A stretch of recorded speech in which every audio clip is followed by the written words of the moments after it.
Justice Butera nagira ngo habaho Okushitama Ahameeza obwiro bw'abantu barukweza omu Kooti nibahuza nibasa kukyendera ekyo kibase kwera okukyendeza abwingi bw'emishango eri omu Kooti. Justice Butera nagira ngo abebembezi b'ediini hamwe n'abebembezi ba gavumenti z'ebyanga bashitamu mu nshonga zitari zimwe na zimwe okukira munonga nk'obuteekyerezana aha mataka kibasa kureetaho okwikirizana hagati y'abantu ekyo kiwereho na Kooti omu kukyendeza aha bwingi bw'emishango.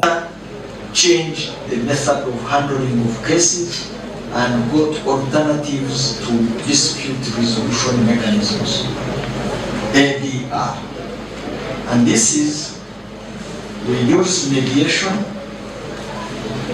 we use alternatives of religious leaders, customary leaders, local council leaders, assisting people in resolving their own cases. Burigirira Chief Magistrate Derek Byamcha nagira ngo bwahati omu Kooti ya Kabale harimu emishango 1,289 itakakwatirweho. Mu rukungano oru abantu bashabire ekitongole ky'ebyoburamuzi kurebeka ngu ziriza haihi Kooti y'okujuriramu abantu babasa kujurira omu byanga byabo.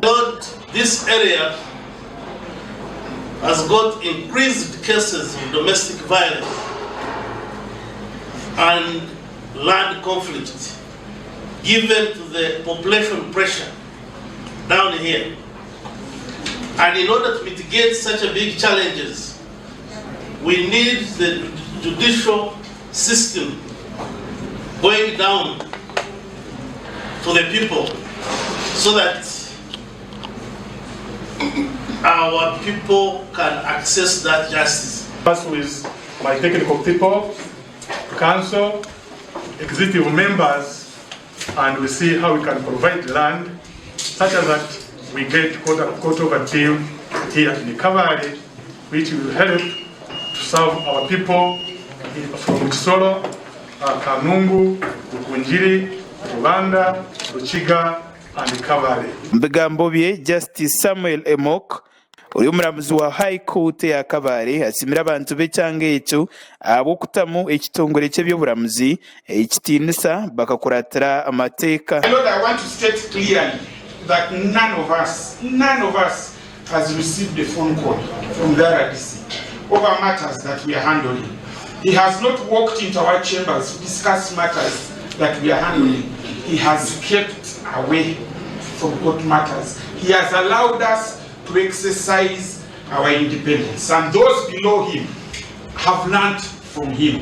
They have allowed us to do our work, and he's also the head of the security team. And I can assure you, my Lord, your security here is guaranteed.